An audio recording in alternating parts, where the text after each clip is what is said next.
Evangelho, quarta-feira da terceira semana do tempo comum. O Senhor esteja convosco, Ele está no meio de nós. Proclamação do Evangelho de Jesus Cristo, segundo São Marcos. Glória a vós, Senhor. Naquele tempo, Jesus começou a ensinar de novo às margens do mar da Galileia. Uma multidão muito grande se reuniu em volta dele, de modo que Jesus entrou numa barca e se sentou, enquanto a multidão permanecia junto às margens na praia. Jesus ensinava-lhes muitas coisas em parábolas, e em seu ensinamento dizia-lhes: Escutai. O semeador saiu a semear. Enquanto semeava, uma parte da semente caiu à beira do caminho, e vieram os pássaros e a comeram. Outra parte caiu em terreno pedregoso, onde não havia muita terra. Brotou logo, porque a terra não era profunda, mas quando saiu o sol, ela foi queimada. E como não tinham raízes, secou. Outra parte caiu no meio dos espinhos. Os espinhos cresceram e sufocaram, e ela não deu fruto. Outra parte caiu em terra boa e deu fruto, que foi crescendo e aumentando, chegando a render 30, 60 e até 100 por um. E Jesus dizia: Quem tem ouvidos para ouvir, ouça. Quando ficou sozinho, os que estavam com ele junto com os 12, perguntaram sobre as parábolas. Jesus lhes disse: A vós foi dado o mistério do reino de Deus. Para os que estão fora, tudo acontece em parábolas, para que olhem, mas não enxerguem, escutem, mas não compreendam, para que não se convertam e não sejam perdoados. E lhes disse: Vós não compreendeis esta parábola? Então como compreendereis todas as outras parábolas? O semeador semeia a palavra. Os que estão à beira do caminho são aqueles nos quais a palavra foi semeada. Logo que a escutam, chega Satanás e tira a palavra que neles foi semeada. Do mesmo modo, os que receberam a semente em terreno pedregoso são aqueles que ouvem a palavra e logo a recebem com alegria, mas não têm raiz em si mesmos. São inconstantes. Quando chega uma tribulação ou perseguição por causa da palavra, logo desistem. Outros recebem a semente entre os espinhos, são aqueles que ouvem a palavra, mas quando surgem as preocupações do mundo, a ilusão da riqueza e todos os outros desejos sufocam a palavra e ela não produz fruto. Por fim, aqueles que recebem a semente em terreno bom são os que ouvem a palavra e recebem e dão fruto. Um dá 30, outro 60 e outro 100 por um. Palavra da salvação. Glória a vós, Senhor. Quarta-feira da terceira semana do tempo comum, em nome do Pai, do Filho e do Espírito Santo. Amém. Queridos irmãos e irmãs, demos início ao quarto capítulo do Evangelho de São Marcos, ouvindo a parábola do semeador. Essa é a primeira parábola do agrupamento das 4 parábolas contadas por São Marcos durante o ministério de Jesus na Galileia. A parábola do semeador, conhecida de todos nós.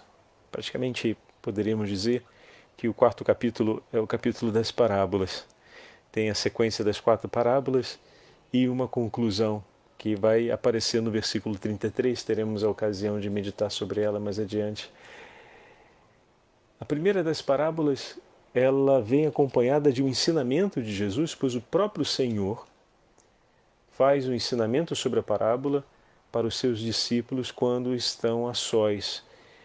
Nesse ponto, Marcos também marca a delicadeza do Senhor e nos revela que existe um momento particular de intimidade, de partilha entre o Mestre e seus discípulos. Normalmente, durante os textos bíblicos, ouvimos os discípulos junto de Jesus no grande frenesi dos acontecimentos e da obra messiânica, do agir messiânico. Essa primeira parábola nos revela uma fração daquele tempo do estar a sós, que é tão importante, não só na nossa relação com Deus, mas também na nossa relação em casa, em família, dentro do nosso grupo pastoral. É importante que coloquemos em prática ações que favoreçam o cumprimento do mandato evangélico, mas precisamos saber ter tempo para estarmos a sós, meditando e aprofundando aquilo que o Senhor nos oferece. Não é um aprofundamento em um momento solene. O texto nos diz: quando ficaram sozinhos, os que estavam junto dele com os 12 o interrogaram sobre as parábolas. Então, fora daquele ambiente da multidão, fora do exercício pastoral, digamos assim, aquele tempo em que temos para gastar um com o outro. E nesse tempo o que fazemos? Meditamos sobre aquilo que ouvimos. Meditamos e dividimos o conhecimento e o aprofundamento daquilo que o Senhor nos deu, daquilo que o Senhor nos ofereceu.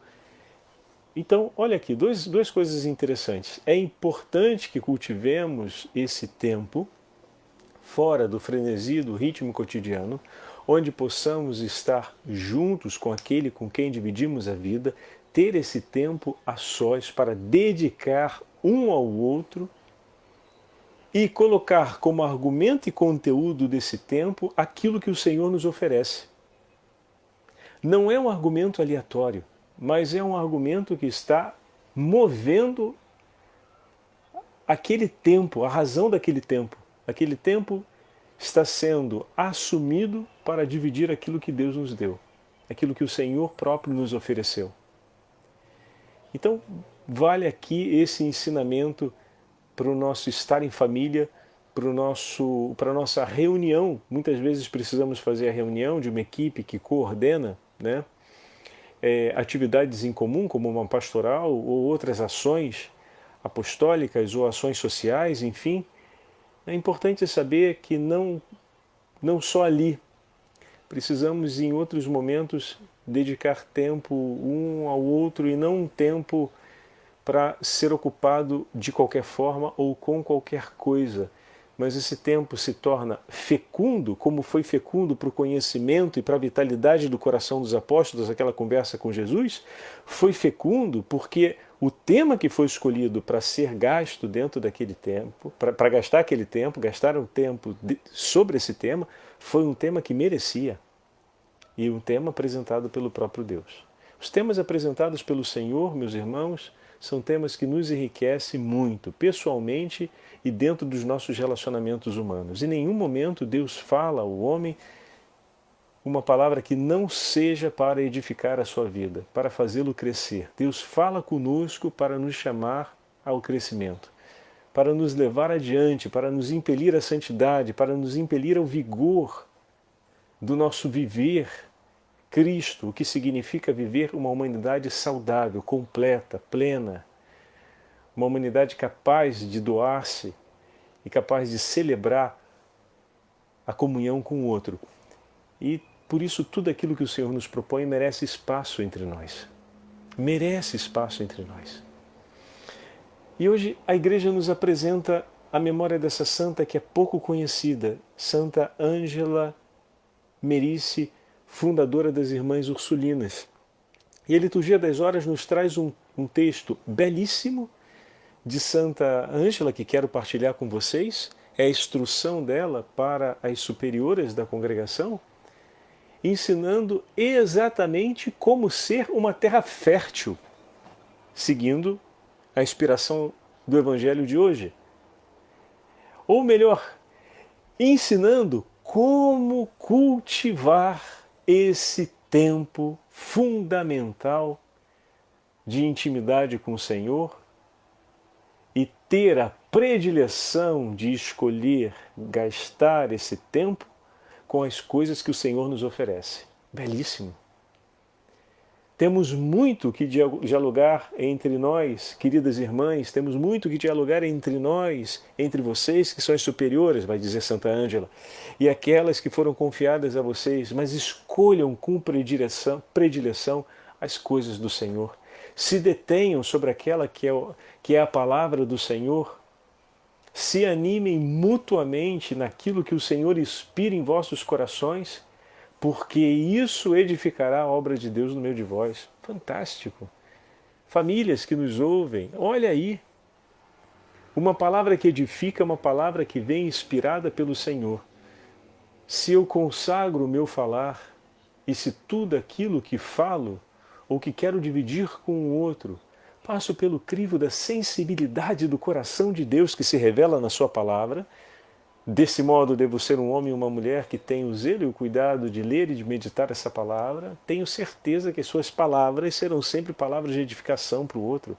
Não tenha dúvidas, porque quando elas são consagradas a Deus, Deus oferece de si. Deus sempre quer oferecer de si mesmo por cada um de nós. A sua graça, a sua bênção, os seus dons, Ele sempre oferece daquilo que lhe é próprio, em nosso favor. Em outras palavras, Ele oferece tudo de si por nós, oferece o melhor, se queremos usar um conceito mais popular, Ele oferece o melhor de si por nós. E nós às vezes nos damos o capricho de querer usar as nossas palavras achando que elas são as melhores. Vamos consagrar ao Senhor, né? Aquilo que falamos. Vamos consagrar ao Senhor aquele nosso início de dia, por exemplo, quando vamos sair ao trabalho, ou o nosso retorno à casa. Porque retornando à casa depois de um ambiente e de uma jornada difícil de trabalho, nós vamos precisar falar. É verdade, você precisa ouvir sua esposa depois de um dia fora de casa e de trabalho. Vocês precisam conversar, precisam ter esse tempo de vocês. Talvez cada um no seu momento, durante o dia, pelo WhatsApp, por outros meios, se comunicaram intensamente e resolveram coisas juntos abundantemente. Mas ao chegar em casa, vocês vão precisar escolher ter esse tempo um para o outro. E gastar esse tempo com aquilo que o Senhor propõe para vocês é o melhor a ser feito. Padre, a gente vai ter que falar às vezes de problemas, de situações difíceis, vamos às vezes ter que resolver ainda alguma pendência, ou talvez durante o dia ficamos um pouco mordidos um com o outro e ali vamos ter que pedir desculpas e falar sobre isso. É um pouco desconfortável, às vezes prefiro entrar calado e logo tomar um banho, dormir, dizendo que estou com dor de cabeça, que assim deixa para o dia seguinte eu esfrio a cabeça. Bom, pode ser até uma estratégia, não vamos entrar no mérito, eu precisaria interpretar um pouco mais o contexto para entender se isso é o melhor a ser feito, mas não se esqueça, o que esfria a cabeça não é água fria, o que esfria a cabeça é a oração. Se você não tem a quem entregar os seus problemas, a sua cabeça não vai esfriar. E se você não tem com quem dividir aquilo que te pesa no peito, para que te dê uma esperança, o seu coração vai continuar pesado. O teu silêncio vale e é importante, mas ele precisa ser um silêncio vivido no Senhor. Ele precisa ser um silêncio dividido com Ele, porque nesse silêncio que você tanto espera que se mova uma palavra de sabedoria, nesse silêncio também se move a agitação dos teus sentimentos. E você precisa tomar essa agitação nas mãos e saber a quem entregar e com quem dividir, porque ela sozinha, presente ali, pode fazer uma grande e uma tremenda confusão, ou um tremendo barulho, impedindo que você escute a inspiração que vem de Deus. Então é preciso que você tome nas mãos e saiba entregar para o Senhor. Aquele silêncio é uma boa estratégia, mas o silêncio pelo silêncio é apenas a água fria do chuveiro, não será suficiente. O que esfria a nossa cabeça é realmente a oração. E é preciso que você entregue isso ao Senhor. Aí sim, aquele silêncio ali é um silêncio edificante mesmo. Tanto edificante para você, como será também edificante para o outro. E não é uma fuga. Não é um silêncio de fuga, é um silêncio de reencontro. Porque antes de tratar certas coisas contigo, eu preciso que o Senhor trate do meu coração, está entendendo? Que o meu coração está agitado. Esse silêncio é um reconhecimento de humildade. Eu estou agitado para falar. Eu não consigo encontrar palavras que sejam de paz. Eu sinto que as palavras que vêm são palavras de guerra. Eu preciso mesmo desse silêncio. Mas eu preciso desse silêncio ocupado por uma companhia. Eu preciso desse silêncio para deixar Jesus tratar do meu coração. Para falar com Ele sobre o que em mim está precisando ser cuidado por Ele. O que se agita, a entregar para Ele, a dividir com Ele o que se agita em mim. A recordar o amor que sinto pela minha esposa, pelo meu filho, pela minha casa, por aqueles com quem eu terei que conversar, enfim. E aí sim, a gente vai viver uma bela experiência de paz. Quando é realmente um cansaço e um peso, vale muito também um bom banho, uma boa noite de sono, comer uma coisa não muito pesada. Mas para encontrar realmente aquela paz que é necessária, a oração. Estão vendo? E Santa Ângela ensina isso para as suas irmãs e deixa esse testemunho para todos nós. Ela que viveu, poderíamos assim dizer, olhando para a parábola de hoje, o desafio de talvez ter estado à beira do caminho, passou pela provação das pedras, passou pela provação dos espinhos, passou pela provação do sol e permaneceu terra fértil. Imagina, ela ainda pequena perdeu o seu pai, uma perda significativa. Depois, em sequência, perdeu sua mãe e sua irmã. Tornou-se órfã de pai e mãe.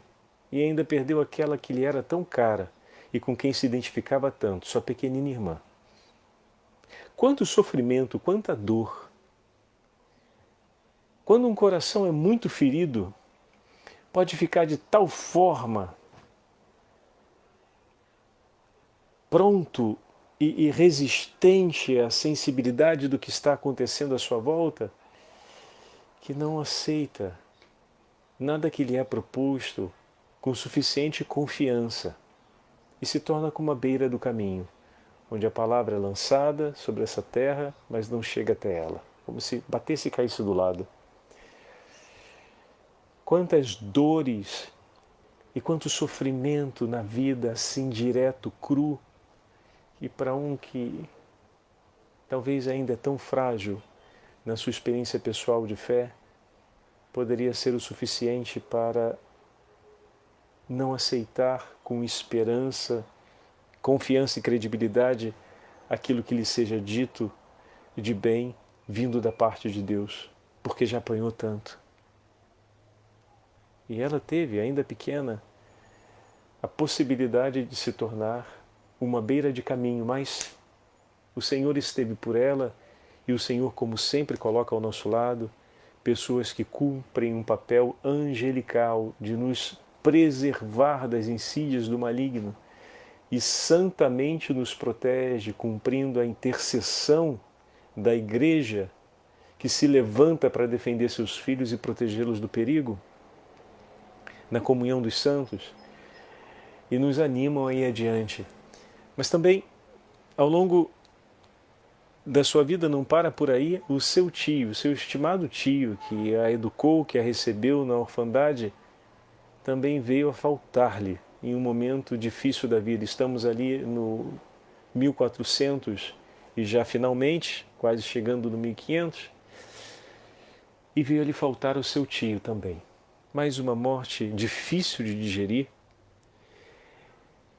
Essa presença da figura do tio, quanta alegria não trouxe ao seu coração, como não lhe entusiasmou e como não lhe preparou, dentre outras coisas, um grande sinal de Deus, do socorro e da sua misericórdia. E muito bem, também diante dessa ferida, poderia ter se tornado um terreno pedregoso, alguém que, recebendo com alegria o que o Senhor lhe propõe, não consegue ir adiante. Logo, não faz raízes profundas e quando aparecem os novos problemas, como a perseguição e as tribulações, quanta tribulação, né, meu irmão? Pensa um pouco. Rapaz,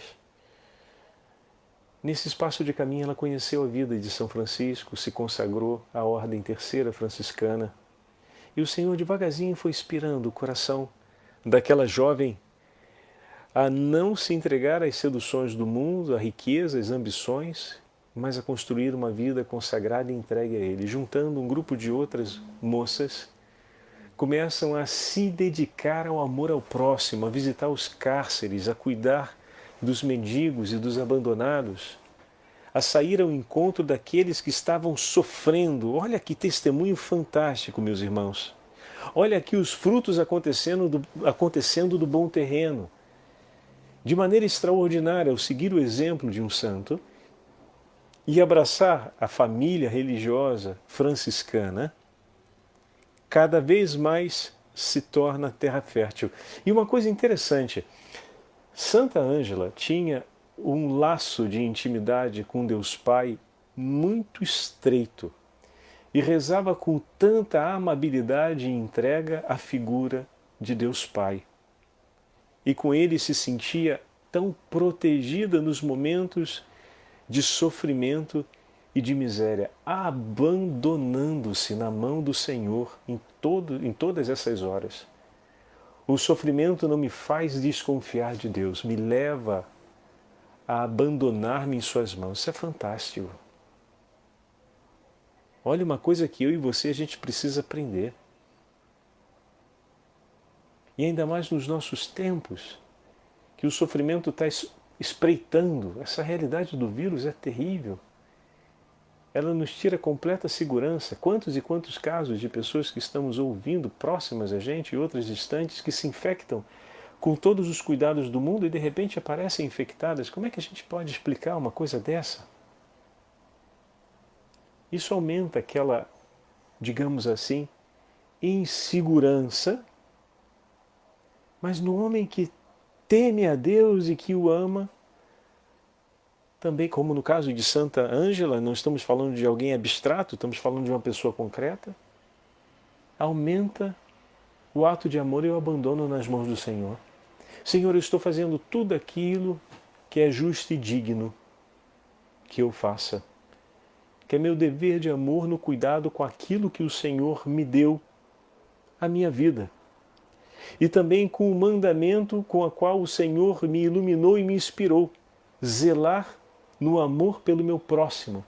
Eu estou cumprindo tudo aquilo que é necessário para honrar-te sobre aquilo que o Senhor me deu a cuidar, a minha vida, e para amar-te e louvar-te, honrando a ti naquilo que é o seu mandamento, no amor e no zelo amoroso pelo meu próximo. E o mais, eu entrego em tuas mãos. Eu entrego em tuas mãos. Minha vida está em tuas mãos. Minha alegria é cumprir a tua vontade, é fazer aquilo que o Senhor me pede. Faço com alegria. E os meus medos, e se eu pego doença, e se alguém não fez ou deixou de fazer, eu entrego em suas mãos, Senhor. Minha vida está em suas mãos. Eu vou viver aquilo que o Senhor me pediu e vou ensinar aquilo que o Senhor me entregou como mandamento. Vou cumprir e, cumprindo, chamar os meus irmãos a fazerem o mesmo. Mas, e no mais, tudo a ti pertence. Me abandono inteiramente em tuas mãos. Que coragem e ousadia, meus irmãos, abandonarmos-nos nas mãos de Deus.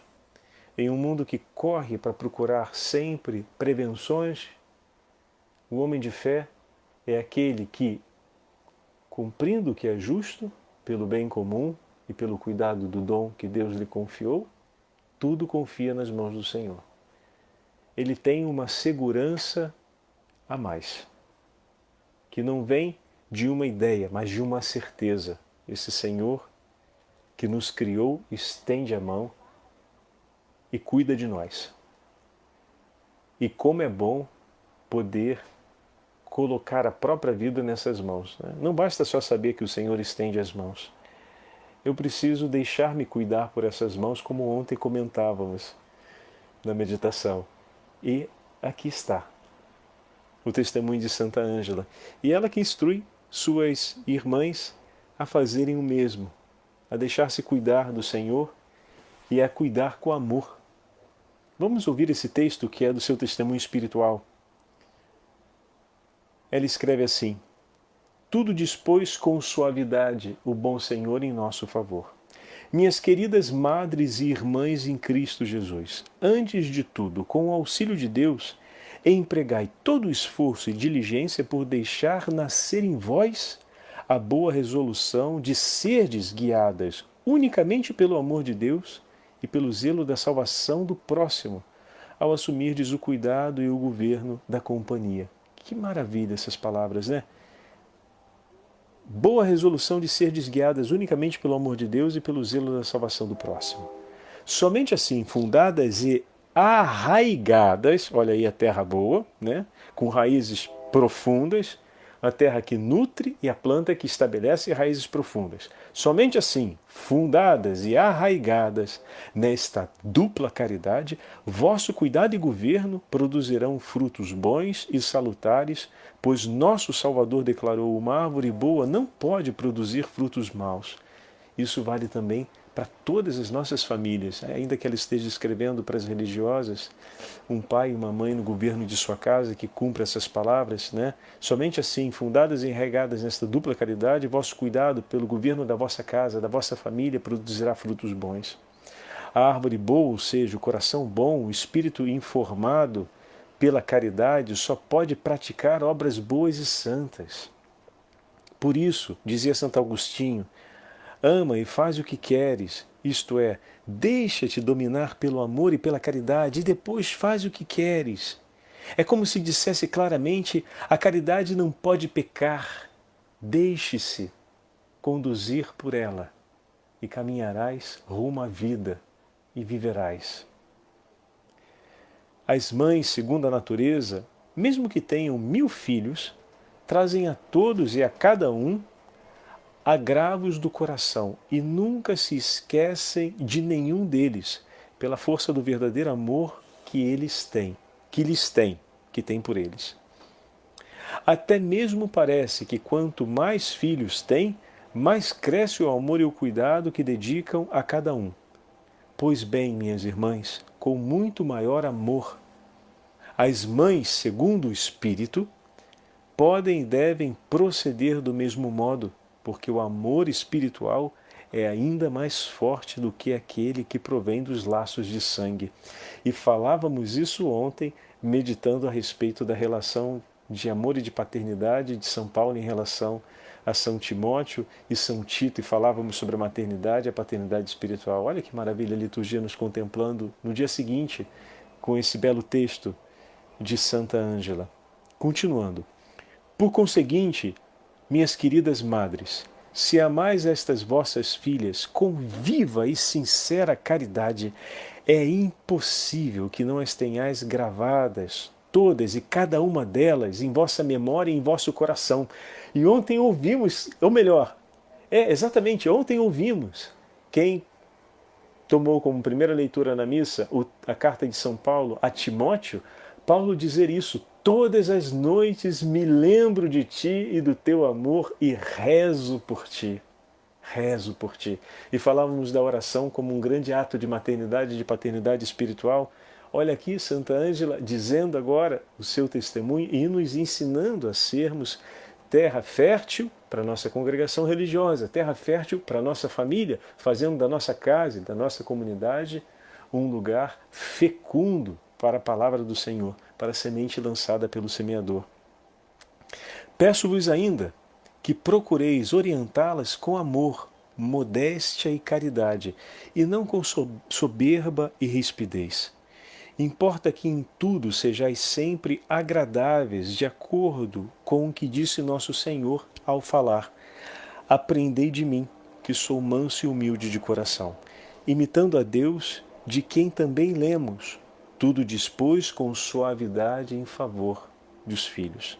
E Jesus torna a dizer: o meu jugo é suave e o meu fardo é leve. Também deveis vos esforçar para tratar a todas com a maior delicadeza possível, evitando a todo custo jamais obter pela força nada do que ordenais. Pois Deus deu a cada um a liberdade e não força ninguém, mas apenas propõe, chama e aconselha quantas vezes for necessário. Às vezes, no entanto, será preciso agir com mais severidade. Eu compreendo e isso também é justo.